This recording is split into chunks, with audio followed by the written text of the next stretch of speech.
News 50ಗೆ ಸ್ವಾಗತ. ನಾನು ಚೈತ್ರ ಅಂಚನ್. ನಾನು ಅನುಷಾ ಗೋಪಾಲ್ ಕೃಷ್ಣ. ರಾಜ್ಯ ದೇಶ ವಿದೇಶದ ಪ್ರಮುಖ 50 ಸುದ್ದಿಗಳನ್ನು ನೋಡೋಣ. ಹೆಚ್ಚು ಅಪರಾಧಗಳನ್ನ ಮಾಡುತ್ತಾ ಕುಂತವರು ಆರ್ಎಸ್ಎಸ್ ಹಾಗೂ ಬಜರಂಗ ದಳದವರು ಅಂತ ಸಿಎಂ ಸಿದ್ದರಾಮಯ್ಯ ಸದನದೊಳಗೆ ಹೇಳಿದ್ರು. ಇದನ್ನ ಖಂಡಿಸಿ ವಕೀಲ ಕಿರಣ್ ಎಂಬುವವರು ಬೆಂಗಳೂರು ನಗರ ಪೊಲೀಸ್ ಆಯುಕ್ತರಿಗೆ ದೂರು ಸಲ್ಲಿಸಿದ್ದಾರೆ. ಕಳೆದ 10 ವರ್ಷಗಳಲ್ಲಿ ರಾಜಕಾರಣಿಗಳ ಮೇಲೆ ಇಡಿ 193 ಕೇಸ್ ದಾಖಲಿಸಿತ್ತು. ಆದರೆ 193 ಪ್ರಕರಣಗಳಲ್ಲಿ 2 ಕೇಸ್ನಲ್ಲಿ ಮಾತ್ರ ಅಪರಾಧ ಸಾಬೀತಾಗಿದೆ. ಕೇವಲ 2 ಮಂದಿಗೆ ಮಾತ್ರ ಶಿಕ್ಷೆಯಾಗಿದ್ದು, ಅಪರಾಧ ಸಾಬೀತು ಮಾಡುವಲ್ಲಿ ಇಡಿ 99% ವಿಫಲವಾಗಿದೆ ಎನ್ನಲಾಗಿದೆ. ಚಂಡೀಗಢದಲ್ಲಿ ರೈತರಿಗೆ ಕೇಂದ್ರ ಸಚಿವರು ಸಭೆ ನಡೆಸಿದ್ದಾರೆ. ಕೇಂದ್ರ ಕೃಷಿ ಸಚಿವ ಶಿವರಾಜ್ ಸಿಂಗ್ ಚೌಹಾಣ್ ನೇತೃತ್ವದಲ್ಲಿ ನಡೆದ ಸಭೆಯಲ್ಲಿ ಕೇಂದ್ರ ಸಚಿವರಾದ ಪ್ರಹ್ಲಾದ್ ಜೋಶಿ, ಪಿಯೂಷ್ ಗೋಯಲ್ ಸೇರಿದಂತೆ 28 ರೈತ ಸಂಘಟನೆಯ ಮುಖಂಡರು, ಹಿರಿಯ ಅಧಿಕಾರಿಗಳು ಸಭೆಯಲ್ಲಿ ಭಾಗಿಯಾಗಿದ್ದರು. ಕೇಂದ್ರ ಸಚಿವ ಎಚ್ ಡಿ ಕುಮಾರಸ್ವಾಮಿ ವಿರುದ್ಧ ಭೂ ಒತ್ತುವರಿ ಆರೋಪಕ್ಕೆ ಸಂಬಂಧಿಸಿದಂತೆ ಇಂದು ಕೂಡ ಎಚ್ಡಿಕೆ ತೋಟದಲ್ಲಿ ಮಾರ್ಕಿಂಗ್ ಕಾರ್ಯ ಆರಂಭವಾಗಿದೆ. ಒತ್ತುವರಿ ಜಾಗ ತೆರವು ಮಾಡಿ ತಂತಿ ಬೇಲಿ ಹಾಕಲಾಗ್ತಾ ಇದೆ. ತೆರವು ಮಾಡಿದ ಜಾಗವನ್ನ ಜಿಲ್ಲಾಡಳಿತ ತನ್ನ ಸುಪರ್ದಿಗೆ ಪಡೆಯಲಿದೆ. ಬೆಳಗಾವಿ ಗಡಿಯಲ್ಲಿನ ಮರಾಠಿಗರ ಪುಂಡಾಟಿಕೆ ಖಂಡಿಸಿ ಮಾರ್ಚ್ 22ರಂದು ಅಖಂಡ ಕರ್ನಾಟಕ ಬಂದ್ಗೆ ಕರೆ ನೀಡಲಾಗಿದೆ. ಕನ್ನಡ ಪರ ಹೋರಾಟಗಾರ ವಾಟಾಳ್ ನಾಗರಾಜ್ ನೇತೃತ್ವದಲ್ಲಿ ಬಂದ್ ನಡೆಯಲಿದೆ. ಬೆಂಗಳೂರು ಟೌನ್ ಹಾಲ್ನಿಂದ ಬೃಹತ್ ಮೆರವಣಿಗೆ ಮಾಡಲು ನಿರ್ಧಾರ ಮಾಡಲಾಗಿದೆ. ಉತ್ತರ ಪ್ರದೇಶದ ಮೀರತ್ನಲ್ಲಿ ವ್ಯಾಪಾರ ನೌಕಾಪಡೆ ಅಧಿಕಾರಿಯನ್ನ ಬರ್ಬರವಾಗಿ ಹತ್ಯೆಗೈಯಲಾಗಿದೆ. ಪ್ರಿಯಕರನ ಜೊತೆ ಸೇರಿ ಪತ್ನಿಯೇ ಅಧಿಕಾರಿಯನ್ನ ಕೊಲೆ ಮಾಡಿದ್ದಾಳೆ. ಹತ್ಯೆ ಬಳಿಕ ಪ್ರವಾಸಕ್ಕೆ ತೆರಳಿದ್ದ ಆರೋಪಿಗಳನ್ನ ಪೊಲೀಸರು ಬಂಧಿಸಿದ್ದಾರೆ. ಹಣದಲ್ಲಿ ವೈರಲ್ ಆಗಿದೆ.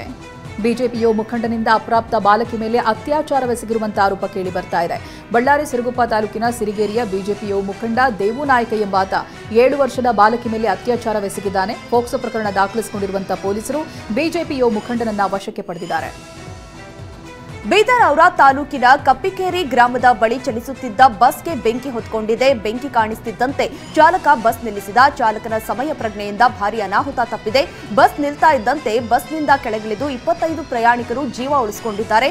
ಬಸ್ ಸುಟ್ಟು ಕರಕಲಾಗಿದೆ. ಚಾಮರಾಜನಗರ ಗುಂಡ್ಲುಪೇಟೆ ತಾಲೂಕಿನ ಬಂಡೀಪುರದಲ್ಲಿ ದಸರಾ ಸಾಕಾನೆ ರೋಹಿತ್ ಪುಂಡಾಟ ಮೆರೆದಿದ್ದಾನೆ. ಏಕಾಏಕಿ ರೊಚ್ಚಿಗೆದ್ದು ರಸ್ತೆಯಲ್ಲೇ ರಂಪಾಟ ನಡೆಸಿದ್ದು, ಮಾವುತನ ಮೇಲೂ ಕೂಡ ದಾಳಿ ನಡೆಸಿದೆ. ರೋಹಿತನ ಆರ್ಭಟ ಕಂಡು ವಾಹನ ಸವಾರರು ಬೆಚ್ಚಿಬಿದ್ದಿದ್ದಾರೆ. ಅಸಲಿ ನೋಟು ಹೋಲುವ ಖಾಲಿ ಪೇಪರ್ಗಳನ್ನಿಟ್ಟು ವಂಚನೆಗೆ ಯತ್ನಿಸಿದ್ದ ಆರೋಪಿಯನ್ನ ಬಂಧಿಸುವಲ್ಲಿ ಚಾಮರಾಜನಗರ ಸಂತೇಮರಹಳ್ಳಿಯ ಪೊಲೀಸರು ಯಶಸ್ವಿಯಾಗಿದ್ದಾರೆ. ಬಂಧಿತನಿಂದ 1.1 ಲಕ್ಷ ಅಸಲಿ ನೋಟು, ಖಾಲಿ ಪೇಪರ್ ಇರುವ 370 ಕಟ್ಟುಗಳನ್ನು ವಶಕ್ಕೆ ಪಡೆದಿದ್ದಾರೆ.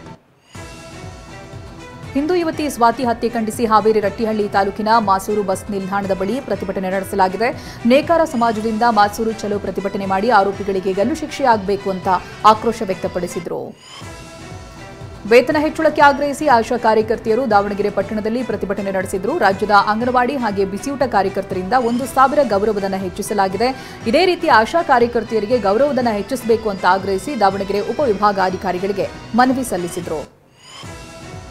ವಿವಿಧ ಬೇಡಿಕೆಗಳ ಈಡೇರಿಕೆಗೆ ಆಗ್ರಹಿಸಿ ರಾಜ್ಯ ಸಂಯುಕ್ತ ಆಶಾ ಕಾರ್ಯಕರ್ತೆಯರ ಸಂಘ ಪ್ರತಿಭಟನೆ ನಡೆಸಿತು. ಮೈಸೂರು ಡಿಸಿ ಕಚೇರಿ ಮುಂದೆ ಪ್ರತಿಭಟನೆ ನಡೆಸಿದ ಕಾರ್ಯಕರ್ತೆಯರು ಸಿದ್ದರಾಮಯ್ಯ ಸರ್ಕಾರದ ವಿರುದ್ಧ ಘೋಷಣೆ ಕೂಗಿ ಆಕ್ರೋಶ ವ್ಯಕ್ತಪಡಿಸಿದರು. ಬಿಸಿಲಿನ ತಾಪಕ್ಕೆ ದಾವಣಗೆರೆ ಬೆಣ್ಣೆ ದೋಸೆ ಉದ್ಯಮ ನಲುಗಿದೆ. ಬಿಸಿಲಿನ ಜ್ವಳಕ್ಕೆ ದೋಸೆ ಹಾಕುವ ಕಾರ್ಮಿಕರು ಸುಸ್ತಾದರೆ ಗ್ರಾಹಕರಿಲ್ಲದೆ ಬೆಣ್ಣೆ ದೋಸೆ ಹೋಟೆಲ್ ಮಾಲೀಕರು ಹೈರಾಣಾಗಿದ್ದಾರೆ. ಬೆಣ್ಣೆ ದೋಸೆ ತಿನ್ನೋದಕ್ಕೆ ಜನರಿಲ್ಲದೆ ಬಹುತೇಕ ಹೋಟೆಲ್ಗಳು ಖಾಲಿಯಾಗಿವೆ. ಬೆಂಗಳೂರು ವೈಟ್ ಫೀಲ್ಡ್ ಹೋಟೆಲ್ ಮತ್ತು ಕನ್ವೆನ್ಷನ್ ಸೆಂಟರ್ನಲ್ಲಿ ಮಾರ್ಚ್ 20ರಿಂದ 23ರವರೆಗೆ 4 ದಿನಗಳ ಅಂತಾರಾಷ್ಟ್ರೀಯ Bharat summit of laser medicine and surgery ಸಮಾವೇಶ ನಡೆಯಲಿದೆ. BSLMS 2025 ಈ ಶೃಂಗ ಸಮಾವೇಶಕ್ಕೆ ಸಚಿವ ಎಂಬಿ ಪಾಟೀಲ್ ಚಾಲನೆ ನೀಡಲಿದ್ದಾರೆ. ಇದು ಹೋಗ್ಲಿ, ನಮ್ಮಲ್ಲಿ ಇಷ್ಟೆಲ್ಲ ಒಂದು ನಾಲೆಡ್ಜ್ ಇದೆ, ಇಷ್ಟೆಲ್ಲ IT ಹಬ್ ಅಂತ ಹೇಳ್ಕೊಳ್ತೀವಿ ಬೆಂಗಳೂರಿನ. ಇಂಥ ಒಂದು ಬೆಂಗಳೂರಿನಲ್ಲಿ ಒಂದು ಲೇಸರ್ ಮ್ಯಾನುಫ್ಯಾಕ್ಚರಿಂಗ್ ಯೂನಿಟ್ ಯಾಕೆ ಸ್ಟಾರ್ಟ್ ಮಾಡಬಾರ್ದು ಅನ್ನೋ ವಿಷಯನ ನಮ್ಮ ಬೃಹತ್ ಕೈಗಾರಿಕಾ ಸಚಿವರಾದ ಪಾಟೀಲ್ ಅವ್ರ ಮುಂದೆ ಇಟ್ಟಾಗ ಅವರು ಅದನ್ನು ಒಪ್ಕೊಂಡು ಹೌದು ಈ ಥರದ್ದೊಂದು ಮಾಡೋಣ ಅಂತ ಅವರು ಇಂಡಸ್ಟ್ರಿ ಡಿಪಾರ್ಟ್ಮೆಂಟ್ಗೆ ನಮ್ಮನ್ನು ಪರಿಚಯ ಮಾಡಿಕೊಟ್ಟು ಅಲ್ಲಿ ನಾವು ಹೋಗಿ ಕಮಿಷನರ್ ಹತ್ರ ಮಾತಾಡಿ, ಗಂಜು ಅವ್ರ ಹತ್ರ, ಅವ್ರ ಅಸಿಸ್ಟೆಂಟ್ಸ್ ಹತ್ರ ಮಾತಾಡಿ ಅವ್ರಿಗೆ ಇದನ್ನು ಏನು ಉದ್ದೇಶದಿಂದ ನಾವು ಮಾಡ್ತಾ ಇದ್ದೀವಿ. There are 80 companies which are participating in the country. ನಾವು ಈ ಸರ್ಕಾರ ಕದ್ದು ಮುಚ್ಚಿ ವಿಧಾನಸಭೆಯಲ್ಲಿ ಮುಸ್ಲಿಂ ಮೀಸಲಾತಿ ಬಿಲ್ ಮಂಡಿಸಿದೆ ಅಂತ ವಿಧಾನಸೌಧದ ಆವರಣದಲ್ಲಿ ಬಿಜೆಪಿ ರಾಜ್ಯಾಧ್ಯಕ್ಷ ವಿಜೇಂದ್ರ ಆರೋಪಿಸಿದ್ದಾರೆ. ವಿಪಕ್ಷಗಳ ಕಣ್ತಪ್ಪಿಸಿ ನಿನ್ನೆ ಸದನದಲ್ಲಿ ಬಿಲ್ ಮಂಡನೆ ಮಾಡಿದೆ. ಸರ್ಕಾರದ ನಡೆಯನ್ನ ಕೋರ್ಟ್ನಲ್ಲಿ ಪ್ರಶ್ನೆ ಮಾಡುತ್ತೇವೆ ಎಂದಿದ್ದಾರೆ.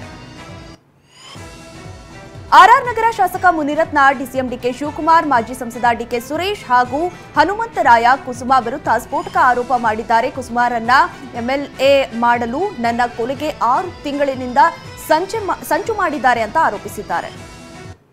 ಬೆಂಗಳೂರು ಹೊರವಲಯದ ಅವಳಹಳ್ಳಿ ವ್ಯಾಪ್ತಿಯ ಹಿರಂಡಹಳ್ಳಿಯಲ್ಲಿ ಗ್ರಾಮ ಪಂಚಾಯತ್ ಸದಸ್ಯ ಜಗನ್ನಾಥ್ ಮನೆಗೆ ಕಿಡಿಗೇಡಿಗಳು ಬೆಂಕಿ ಹಚ್ಚಿದ್ದಾರೆ. ಸೋಮವಾರ ರಾತ್ರಿ ದುಷ್ಕರ್ಮಿಗಳು ಮನೆಗೆ ಪೆಟ್ರೋಲ್ ಸುರಿದು ಬೆಂಕಿ ಇಟ್ಟಿದ್ದಾರೆ. ಅದೃಷ್ಟವಶಾತ್ ಮನೆಯಲ್ಲಿದ್ದವರು ಅಪಾಯದಿಂದ ಪಾರಾಗಿದ್ದಾರೆ. ಚಿಕ್ಕಮಗಳೂರು ತಹಸೀಲ್ದಾರ್ ಕಚೇರಿ ಮುಂದೆ ರೈತನೊಬ್ಬ ಏಕಾಂಗಿಯಾಗಿ ಪ್ರತಿಭಟನೆ ನಡೆಸಿದ್ದಾನೆ. ರಸ್ತೆ ಅಗಲೀಕರಣ ಸಂಬಂಧ ಮನೆ ಜಮೀನು ಕಳೆದುಕೊಳ್ಳುವ ಆತಂಕದಿಂದ ದಯಾಮರಣ ನೀಡುವಂತೆ ಪ್ರತಿಭಟನೆ ಮಾಡಿದ್ದಾನೆ. ಕಲಬುರಗಿ ಜಿಲ್ಲೆಯ ವಾಡಿ ಪೊಲೀಸ್ ಠಾಣೆಯಲ್ಲೇ ಇಸ್ಪೇಟ್ ಆಡಿದ್ದ 5 ಸಿಬ್ಬಂದಿಯನ್ನ ಅಮಾನತು ಮಾಡಲಾಗಿದೆ. ASI Mahmood Mian, head constable Nagaraj, Saibanna, Imam, PC Nagabhushan suspend ಮಾಡಲಾಗಿದೆ. ಬೆಂಗಳೂರಿನ ಭಕ್ಷಿ ಗಾರ್ಡನ್ನಲ್ಲಿ ಚೀಟಿ ಹೆಸರಲ್ಲಿ ಲಕ್ಷಾಂತರ ರೂಪಾಯಿ ವಂಚನೆ ಮಾಡಲಾಗಿದೆ. ಚಂದ್ರು ಮತ್ತು ಸುರೇಶ್ ಎಂಬುವವರು ಸುಮಾರು 50ಕ್ಕೂ ಹೆಚ್ಚು ಜನರಿಗೆ 50 ಲಕ್ಷ ರೂಪಾಯಿಗೂ ಹೆಚ್ಚು ವಂಚಿಸಿರುವಂತಹ ಆರೋಪ ಕೇಳಿಬಂದಿದೆ. ಬೆಳಗಾವಿ ನಗರದ ಕೇಂದ್ರ ಬಸ್ ನಿಲ್ದಾಣದಲ್ಲಿ ಪ್ರಯಾಣಿಕರ ಚಿನ್ನಾಭರಣ ಕದಿಯುತ್ತಿದ್ದ ಕಳ್ಳಿಯರನ್ನ ಪೊಲೀಸರು ಬಂಧಿಸಿದ್ದಾರೆ. ವಡ್ಡರವಾಡಿಯ ಅನಿತಾ ಚೌಗಲೆ, ನಿಶಾ ಲೋಂಡೆ, ಗಿಡ್ಡಿ ಲೋಂಡೆ ಎಂಬುವರನ್ನ ಅರೆಸ್ಟ್ ಮಾಡಿ ಬರೋಬ್ಬರಿ 12,70,000 ರೂಪಾಯಿ ಮೌಲ್ಯದ ಚಿನ್ನವನ್ನ ಜಪ್ತಿ ಮಾಡಿದ್ದಾರೆ. 72ನೇ ವಿಶ್ವಸುಂದರಿ ಸ್ಪರ್ಧೆಗೆ 200 ಕೋಟಿ ವ್ಯಯ ಮಾಡಲು ಮುಂದಾಗಿರುವಂತಹ ತೆಲಂಗಾಣ ಸರ್ಕಾರ ವಿಪಕ್ಷಗಳ ಟೀಕೆಗೆ ಗುರಿಯಾಗಿದೆ. ಸರ್ಕಾರ ಆರ್ಥಿಕ ಸಂಕಷ್ಟದಲ್ಲಿದೆ, ಬೆಳೆ ನಷ್ಟದಿಂದಾಗಿ ರೈತರು ಸಮಸ್ಯೆ ಎದುರಿಸುತ್ತಿದ್ದಾರೆ. ಆದರೆ ವಿಶ್ವಸುಂದರಿ ಸ್ಪರ್ಧೆಗೆ 200 ಕೋಟಿ ವ್ಯಯ ಮಾಡುತ್ತಿರುವುದು ಸರಿಯಲ್ಲ ಅಂತ ಟೀಕಿಸಿದ್ದಾರೆ. ಕಳೆದ 9 ತಿಂಗಳಿನಿಂದ ಬಾಹ್ಯಾಕಾಶ ನಿಲ್ದಾಣದಲ್ಲಿ ಸಿಲುಕಿಕೊಂಡಿದ್ದ ಸುನಿತಾ ವಿಲಿಯಮ್ಸ್ ಸೇರಿ 4 ಗಗನಯಾತ್ರಿಗಳು ಸುರಕ್ಷಿತವಾಗಿ ಭೂಮಿಗೆ ಬಂದಿದ್ದಾರೆ. Sunita Williams, Butch Wilmore, Nick Hague, Alexander Gorbunov ಇದ್ದ ಸ್ಪೇಸ್ಎಕ್ಸ್ ಡ್ರ್ಯಾಗನ್ ಕ್ಯಾಪ್ಸ್ಯೂಲ್ ಫ್ಲಾರಿಡಾದ ಸಮುದ್ರದಲ್ಲಿ ಭಾರತೀಯ ಕಾಲಮಾನ ಬೆಳಿಗ್ಗೆ 3:37ಕ್ಕೆ ಲ್ಯಾಂಡ್ ಆಗಿದೆ. ನಂತರ ನೌಕಾಪಡೆ ಸಿಬ್ಬಂದಿ ಮೊದಲಿಗೆ ಗಗನಯಾತ್ರಿಗಳಿದ್ದ ಕ್ಯಾಪ್ಸೂಲ್ ನಿಯಂತ್ರಣಕ್ಕೆ ರೋಪ್ಗಳಿಂದ ಕಟ್ಟಿ ಹಡಗಿನ ಬಳಿಗೆ ಎಳೆದೊಯ್ದರು. ಇದಾದ ಕೆಲವೇ ಹೊತ್ತಿನಲ್ಲಿ ಕ್ಯಾಪ್ಸೂಲ್ನ ಡೋರ್ ತೆಗೆಯಲಾಯಿತು. ಎದ್ದು ನಿಲ್ಲಲು ಆಗದ ಸುನಿತಾ ಕುಳಿತಲ್ಲೇ ನಗುಮುಂಗದೊಂದಿಗೆ ಕೈಬೀಸಿ ಸಂಭ್ರಮವನ್ನ ವ್ಯಕ್ತಪಡಿಸಿದರು. ಭಾರತೀಯ ಕಾಲಮಾನ ಮಂಗಳವಾರ ಬೆಳಿಗ್ಗೆ 10:30ರ ಸಮಯದಲ್ಲಿ ಬಾಹ್ಯಾಕಾಶ ಕೇಂದ್ರದಿಂದ 4 ಗಗನಯಾತ್ರಿಗಳನ್ನ ಹೊತ್ತ ಸ್ಪೇಸ್ಎಕ್ಸ್ ಕ್ರ್ಯೂ ಡ್ರ್ಯಾಗನ್ ನೌಕೆ ಭೂಮಿಯತ್ತ ಪಯಣ ಆರಂಭಿಸಿತ್ತು. ನಿರಂತರ 17 ಗಂಟೆಗಳ ಪ್ರಯಾಣದ ಬಳಿಕ ಭಾರತೀಯ ಕಾಲಮಾನ 3:27ರ ಸಮಯಕ್ಕೆ ಲ್ಯಾಂಡ್ ಆಗಿದೆ. ಗಗನಯಾತ್ರಿಗಳು ಭೂಮಿಯ ಗುರುತ್ವಾಕರ್ಷಣೆಗೆ ಒಗ್ಗಿಕೊಳ್ಳಲು ಬಾಹ್ಯಾಕಾಶ ಸಂಸ್ಥೆಗಳು ಪುನರ್ವಸತಿ ಕೇಂದ್ರ ತೆರೆಯುತ್ತಿವೆ. ಅಂತೆಯೇ ಸುನಿತಾ ವಿಲಿಯಮ್ಸ್ ಸೇರಿ 4 ಗಗನಯಾತ್ರಿಗಳಿಗೆ ಈ ಒಂದು ರೂಮ್ನಲ್ಲಿ ಆಶ್ರಯವನ್ನ ಕೊಡಲಾಗುತ್ತೆ. 286 ದಿನಗಳ ಕಾಲ ಅಂತಾರಾಷ್ಟ್ರೀಯ ಬಾಹ್ಯಾಕಾಶ ಕೇಂದ್ರದಲ್ಲಿದ್ದ ಸುನಿತಾ ವಿಲಿಯಮ್ಸ್ ಭೂಮಿ ಸುತ್ತ 4,577 ಬಾರಿ ಸುತ್ತು ಹಾಕಿದ್ದಾರೆ. ಮಾರ್ಚ್ 23ರಂದು ಚೆನ್ನೈ ವಿರುದ್ಧದ ಐಪಿಎಲ್ ಮೊದಲ ಪಂದ್ಯದಲ್ಲಿ ಮುಂಬೈ ಇಂಡಿಯನ್ಸ್ ತಂಡವನ್ನು ಸೂರ್ಯಕುಮಾರ್ ಯಾದವ್ ಮುನ್ನಡೆಸಲಿದ್ದಾರೆ. ಕಳೆದ ಋತುವಿನಲ್ಲಿ ಹಾರ್ದಿಕ್ ಪಾಂಡ್ಯ ಅವರಿಗೆ ಒಂದು ಪಂದ್ಯದ ನಿಷೇಧವನ್ನು ಹೇರಲಾಗಿತ್ತು. ಅದು ಈ ಪಂದ್ಯಕ್ಕೆ ಅನ್ವಯ ಆಗುವುದರಿಂದ ಸೂರ್ಯಕುಮಾರ್ ಯಾದವ್ ತಂಡವನ್ನು ಮುನ್ನಡೆಸುತ್ತಾರೆ. ಲಿವ್ ಇನ್ ರಿಲೇಶನ್ಶಿಪ್ನಲ್ಲಿದ್ದಂಥ ನಟ ಅಮೀರ್ ಖಾನ್ ಗೆಳತಿ ಗೌರಿ ಸ್ಪ್ರಾಟ್ ಮೊದಲ ಬಾರಿಗೆ ಸಾರ್ವಜನಿಕವಾಗಿ ಕಾಣಿಸಿಕೊಂಡಿದ್ದಾರೆ. ಮುಂಬೈನಲ್ಲಿ ಕಾರ್ನಲ್ಲಿ ನಿರ್ಗಮಿಸುವಾಗ ಇಬ್ಬರು ಪ್ರತ್ಯಕ್ಷರಾಗಿದ್ದಾರೆ. ಸಹಜೀವನ ಖಚಿತಪಡಿಸಿದ ಬಳಿಕ ಇದೇ ಮೊದಲ ಬಾರಿಗೆ ಇಬ್ಬರು ಕಾಣಿಸಿಕೊಂಡಿದ್ದಾರೆ.